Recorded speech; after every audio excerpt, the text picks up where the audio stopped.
పవన్ కళ్యాణ్ నిన్న ఒక సభలో మాట్లాడుతూ 11 వచ్చినా కానీ వాళ్ళు ఎక్కడా తగ్గట్లేదు.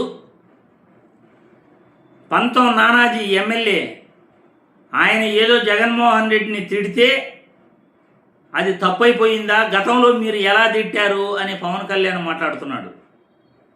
గతంలో వైసీపీ నాయకులు ఎలా తిట్టారు అని పక్కన పెడితే పవన్ కళ్యాణ్ ఎలా తిట్టాడు, ఏమేం మాట్లాడాడు, నా కొడకల్లారా రండి చూసుకుందాం, చెప్పుతో కొడతా నా కొడకల్లారా అని మీరు మాట్లాడలా? మీరు మాట్లాడిన మాటల కంటే ఈ రాష్ట్రంలో కానీ ఈ దేశంలో కానీ అంతకన్నా ఘోరంగా ఏ పార్టీ అధ్యక్షుడు కూడా ఇప్పటి వరకు మాట్లాడున్నాడు. మరి మీరా చెప్పేది?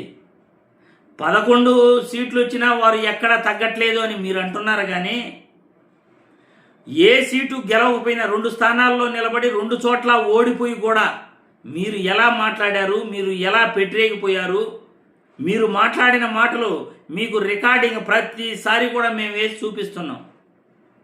మీకన్నా రాష్ట్రంలో ఘోరంగా మాట్లాడేవాళ్ళు, చట్టాలను అగౌరవపరిచే వాళ్ళు ఎవరు కూడా ఉండరు.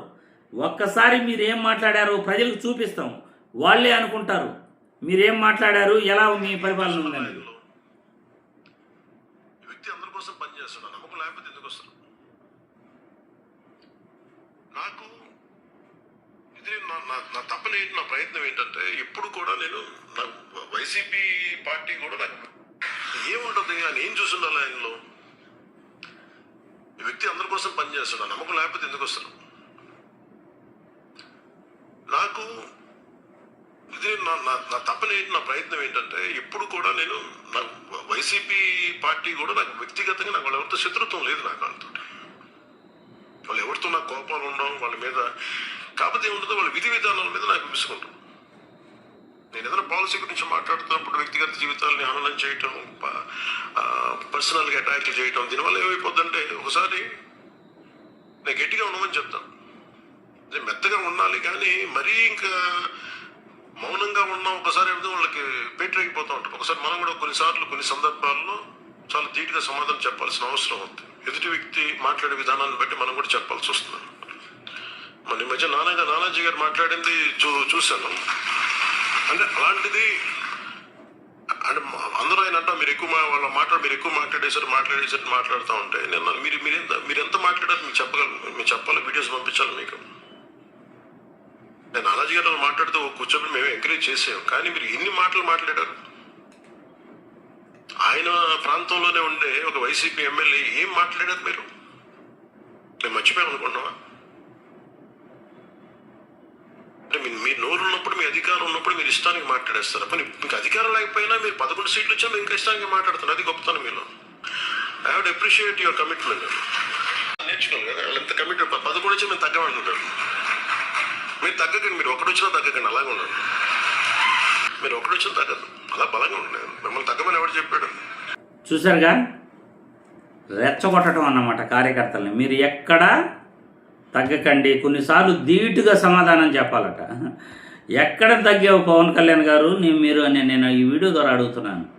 ఎక్కడైనా మీరు తగ్గారా? గత ప్రభుత్వంలో మీరు మాట్లాడినటువంటి మాటలు ఈ రాష్ట్రంలో కానీ దేశంలో కానీ ఏ రాజకీయ పార్టీ అధ్యక్షుడు మాట్లాడి ఉండడు. 11 సీట్లు వచ్చినా కానీ ఎక్కడా తగ్గట్లేదే అంటున్నారే. 2 చోట్ల నిలబడి 2 చోట్ల ఓడిపోయి కూడా మీరు మాట్లాడిన మాటలు చూస్తే మీరే ఆదర్శం రాష్ట్రంలో అందరికీ కూడా. వ్యక్తిగతంగా వైసీపీ నాయకుల కన్నా టీడీపీ నాయకులు లోకేష్ బాబే మీ అమ్మ గురించి, మీ అమ్మగారి గురించి ఎంత ఘోరంగా మాట్లాడాడు మీకు గుర్తులేదా? ప్రజారాజ్యం పార్టీని లేకుండా చేసింది చంద్రబాబు కాదా? వాళ్ళ అనుకూల మీడియా కాదా? మీకు గుర్తు లేదా? మిమ్మల్ని, మీ కుటుంబాన్ని టీడీపీ పార్టీ వాళ్ళ నాయకులు దూషించినంతగా వైసీపీ నాయకులు దూషించలేదు. కావాలంటే ఆధారాలతో సహా మీకు వీడియోలు పెడతాం, ఆధారాలతో సహా వీడియోలు పెడతాం. ఒక చిరంజీవి అభిమానిగా, పవన్ కళ్యాణ్ అభిమానిగా నేను చెప్తున్నాను, మిమ్మల్ని టీడీపీ నాయకులు తిట్టినంతగా, మీ కుటుంబాన్ని టీడీపీ నాయకులు బాలకృష్ణ, లోకేష్ బాబు, చంద్రబాబు వ్యతిరేకించినంతగా, దూషించినంతగా వైసీపీ నాయకులు మిమ్మల్ని దూషించలా. చిరంజీవి గారు ఇప్పుడు కూడా చంద్రబాబు నాయుడిని నమ్మడు. జగన్మోహన్ రెడ్డిని నమ్ముతాడు. కావాలంటే మీ అన్నని వెళ్ళి అడుక్కో పవన్ కళ్యాణ్. నువ్వు మాట్లాడే మాటలు తప్పు, నువ్వు రెచ్చగొట్టే వ్యాఖ్యలు నీకన్నా ఎక్కువగా ఎవరు చెయ్యరు. నువ్వు మాట్లాడేది రెచ్చగొడుతున్నావు, ఎక్కడా తగ్గకూడదు అంటున్నావు. నానాజీ మాట్లాడిన మాటల్ని ఖండించాలి ఒక పార్టీ అధ్యక్షుడిగా. మీరు మాట్లాడారు కదా అంటే నువ్వు మాట్లాడలా? నువ్వు కూడా మాట్లాడావు కదా, వాళ్ళకన్నా ఎక్కువగా మాట్లాడావు కదా. నా కొడకల్లారా అన్నావు కదా, చెప్పుతో కొడతానన్నావు కదా, తాట తీస్తానన్నావు కదా, నరం తీస్తానన్నావు కదా. నీకన్నా ఎవరు ఎక్కువగా మాట్లాడాడు? తల్లి చెల్లి గురించి మాట్లాడావు, అందరి గురించి మాట్లాడుతున్నావు కదా.